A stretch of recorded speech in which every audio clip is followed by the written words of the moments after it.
Hey, welcome back to the channel. So I've been a big fan of the ZimaBoard for a long time. It's a small, silent little box that can be just about anything you want it to be.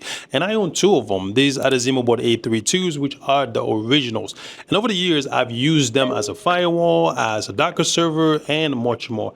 And in the future, I plan to use this two or set this two up as a Proxmox cluster server. But that's not what we're here to talk about today. Well, we're here to talk about the ZimaBoard, but not the old ones. We're here to talk about this guy. This is the ZimaBoard 2, the big brother of the original ZimaBoard. The ZimaBoard team sent this over for me to check out. So in this video, we're going to take a look at the hardware. We're going to get it set up and we're going to explore the default operating system that ships with it. And we're going to see what else we can run on this thing. So let's go ahead. Let's get started.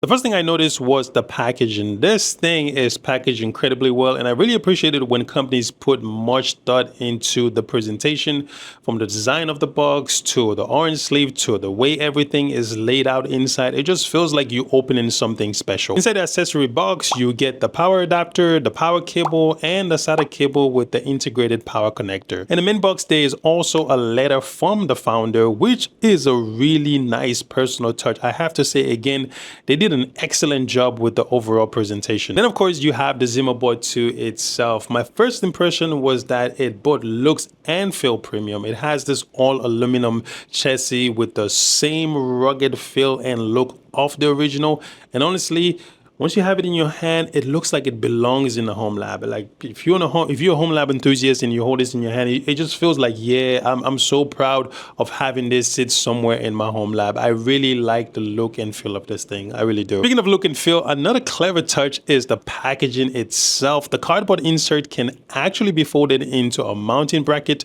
for the ZimaBoard 2 and two 2.5-inch SSD if you want to use it. It's a smart, practical idea that keeps the packaging useful instead of just throwing it away. Again, it goes back to the presentation.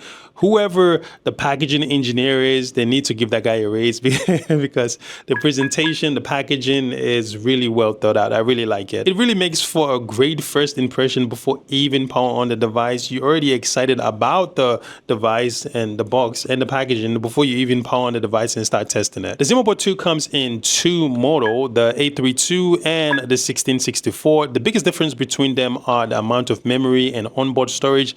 The A32 include 8 gigs of LPDDR5, which is low power DDR5 memory, and 32 gigs of EMM storage, while the 1664 doubles that with 16 gigs of LPDDR5 memory and 64 gigs of eMMC storage. Everything else is pretty much the same between the two models. Both are powered by Intel's N150 processor, a 4-core, 4-thread CPU with boost speed of up to 3.6 gigahertz and 6 megabytes of cache. It's a low power processor that's designed to run cool and quietly. Now, one of the things to keep in mind though is that it only has 4 cores. That means it's not built for extremely heavy workload, but it's more than capable of running several lightweight services, container, or virtual machines at the same time. On the network side, you get a dual 2.5 gig Intel Ethernet port, which opens up the door for things like firewall, routers, virtualization, or separating your network into multiple VLANs. One of the biggest issues that I ran into, not with this guy of course, but with the original ZimaBoard, which is this guy, when using it as a firewall, was the Realtek network interface. I occasionally ran into connection drop and had to install additional drives in OpenSense just to keep things stable. I also hit the limit of the original 1 gig ports when routing traffic between VLANs. That was a pain, and that was one of the reason, or well, maybe it was two reasons, but that was one of the reasons why I had to replace this guy in my environment from being a firewall. But thankfully, both of those issues appear to be addressed on this guy. The move to the Intel NIC should provide much better capability and stability for firewall applications, and the 2.5 gig ports give you plenty of additional bandwidth for faster transfer and inter-VLAN routing if you choose to make this guy your firewall. For the storage expansion, there are two SATA 3.0 ports with a built-in power, so I can connect a pair of hard drive or SSD without needing a separate power supply. That's something we're going to take a look at shortly. It was one of the standard feature. If we take a look at this guy again, it was one of the standard feature, which this guy right here, was one of the standard feature of the original ZimaBoard, and I'm glad to see it carry over to the second generation as well. So I'm really excited about that. You also get two USB 3.1 ports on the front of the device. On the side, you get a PCIe 3.0 expansion slot for adding additional hardware. And on the front again, you also get a mini display, which is capable of up to 4K. And since this system is built on Intel's platform, it also supports the Intel VTX and VTD for virtualization, along with the AES and I for hardware accelerated encryption. That makes it a great platform for running Proxmox, Docker, Home Assistant, pfSense, OpenSense, or just about any other lightweight Homelab workload that you can think of. And of course, just like the original, this thing is completely fanless, so it runs silently while consuming only about 10 watts of power under normal operation. So that's really good. It's really power or energy efficient for people that don't want to kind of spend a lot of money on electricity on their Homelab. So yeah, really great. The ZimaBoard team was kind enough to send over the 2-bay HDD rack, the PCIe expansion cable, and the optional cooling fan. These accessories really expand what this little system is capable of. So let's go ahead and let's put everything together. If you're getting value from the videos that I drop and you want to stay ahead, I do have a YouTube membership where all the deep dive videos drop a full week before they go public. So by the time these videos are out for everyone, members are already on the next one. As a member, you also get early access to in-depth content, channel badges, and discounts to everything I put together down the road. The link to join the YouTube membership is in the description box below. And if you're not ready for that, no worries at all. You can also buy me coffee. You can grab your hardware through my store, or just hit the like and subscribe button below. All of it helps more than you know. I really do appreciate it. Let's get back to the video. And everything together is pretty straightforward. First, I screwed the board onto the HDD dock. Next, I attached the PCIe riser cable to the HDD dock, mount and secure it in place. Once that was mounted, I installed the hard drives, which also help hold everything together with the screws on the side. After that, I connected the SATA cables to the drive, then installed the PCIe adapter. Here's what everything looks like once it's all connected. I'm really happy with how it turns out. It looks really great. I still need to add a bracket for the adapter, but even without it, everything looks great. When you boot up the server, you're greeted with the default operating system that comes pre-installed on the ZimaBoard 2, which is CasaOS. CasaOS is kind of like a user-friendly home server platform that makes self-hosting simple by letting you easily deploy, manage, and access Docker-based application through like a clean web interface. You can set up storage, configure RAID, and install a variety of apps with just a few clicks. It also includes something called the Zima Virtual Machine, which lets you kind of run virtual machines. I haven't had a chance to test it yet, but it definitely looks pretty interesting. Maybe something that I'll play around and test later. Overall, CasaOS is a great choice if you want to get a home server up and running quickly with minimum setup or very little kind of messing around with things. So it's kind of resemble the thing that you will see inside of, let's say, TrueNAS, like the apps. So you go in and install. Even TrueNAS require a little bit more work, but with CasaOS, it's just kind of a click and play. You click, you install, and things are installed. If you want something that's going to get you up and running very quickly, you can definitely give the CasaOS, the default OS that's installed on the ZimaBoard 2 a try. All right, so now that we've looked at the hardware and the operating system that comes pre-installed, I want to install a few different things, more so Proxmox and TrueNAS, to kind of demonstrate what this little device is capable of and some of the other things that you can do with it. Before we get started though, it's important to keep the hardware aspect in mind. This system has a 4-core processor, 16 gigs of RAM, and 64 gigs of eMMC storage.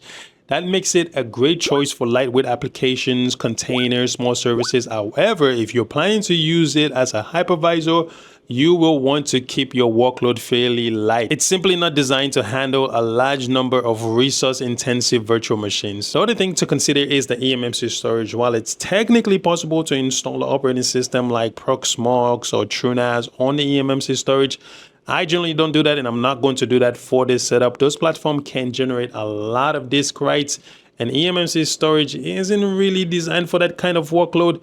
That's one of the reasons why I install an NVMe SSD adapter. Could I install everything on the eMMC storage? Sure, I absolutely can. But for better performance, reliability, and longevity, I am going to install things on the NVMe drive. And Again, you can make it work if you want to. If you don't want to buy an NVMe drive, you don't want to spend more money on that, you can make it work. But generally, I don't do that, and I'm not going to do that for this install. First thing I wanted to test was Proxmox. So I started by entering the BIOS and selecting the Proxmox USB drive to begin the installation.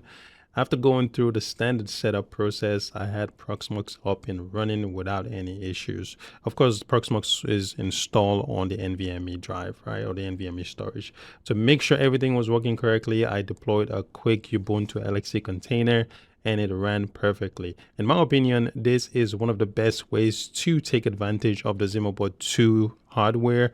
Running something like a lightweight container instead of a resource heavy virtual machine gives you much better performance and makes the most of the available resources on the ZimaBoard 2. All in all, if you do want to install Proxmox on this guy, I would say yes, you can install Proxmox, but just keep in mind, like I said earlier, you can run a lot of stuff on it, right? So all of your workflow will most likely end up being containers. So you will have to use LXC container, or you will have to install or set up a Docker server or Podman server and then run containers on top of that. One last interruption. I promise this is the last interruption. Now, beyond the free content on this channel, I'm also building out standalone deep dive series, one topic at a time. Each one of these topics goes a little bit deeper than what you see here, and they built the way that I actually do things. And this is not just based on theory. The first one is in the works right now. And if you want to be the first one to know when I drop this series and get early access to things, head over to my newsletter page, fill out the information, and then subscribe. I'll be sure to let you know as soon as things are ready. Okay, I'm going to get out of your way now. This is the last one, as I promised. Let's get back to the content. Next, I installed TrueNAS to see how it performs.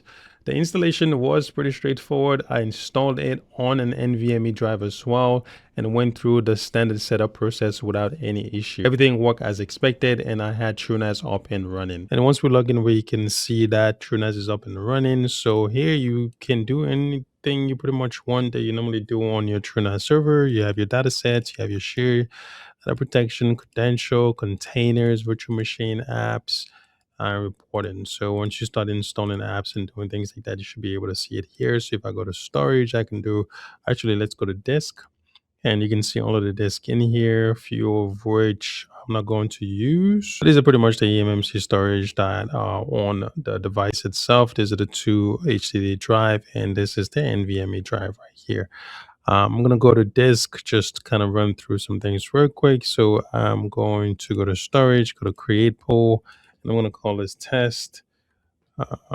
It's complaining about the other disk. So if I click allow, you can see it starts showing those disks, the eMMC storage, but I don't need those. So we can say don't allow.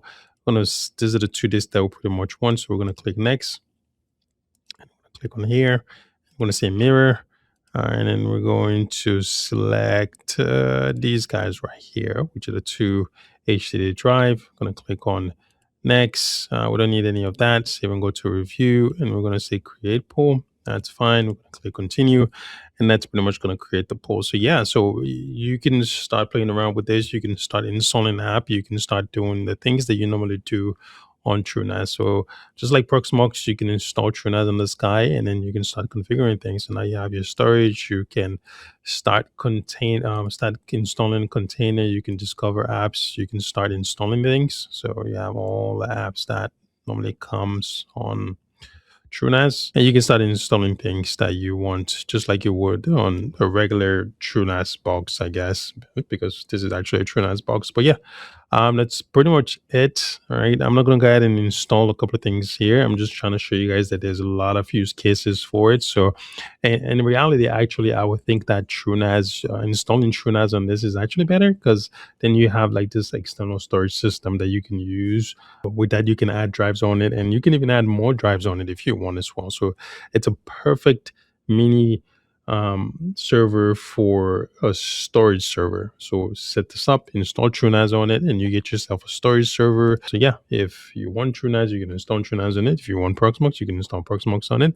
And on TrueNAS, like I said, if you want to install more apps, you can come here and install as much apps as you want on it. All right, so that's pretty much it for this review. Overall, I really like the ZimaBoard 2, and it's one of the reasons why I picked up the original anyways, because it's just a really really nice small device that can run in your environment, and it's just nice to look at as well. You can you can't complain about that. It's a great little server for anyone looking to get started with Homelab, and it strikes a nice balance between performance, expandability, and power efficiency. As for me, I already know what I'm going to use this guy for. It's going to be the main development server in my Homelab environment, not my dev environment, but my Homelab environment. I'm going to be running NixOS on it. That is going to give me a dedicated environment for testing, development, and experimenting without affecting the rest of my infrastructure, my Homelab infrastructure that I'm currently working on. By the way, if you haven't seen that series yet, make sure you go check it out, the Homelab series. I'm doing a lot of stuff with it, and this is going to be kind of like the main dev server, so to speak, in that environment. So yeah, that's what I'm going to be using this guy for. And of course, you can use it for just about anything you want, whether it's a NAS, a firewall, a Proxmox server, a Docker host, Home Assistant box, or something completely different. The expansion option on this thing really open up the door for a lot of customization and let you build exactly what you want. If you're interested in picking one of this up, you will find the link in the description box below. As I said earlier, this stuff was sent to me for review by the ZimaBoard team, and I really appreciate it. And I'd always want to kind of disclose when things are sent to me for review. So this guy was sent to me for review, but if you do want to pick it up, link is in the description box below. Check it out. As always, stay geeking, stay curious, and I'll catch you guys on the next one. Peace.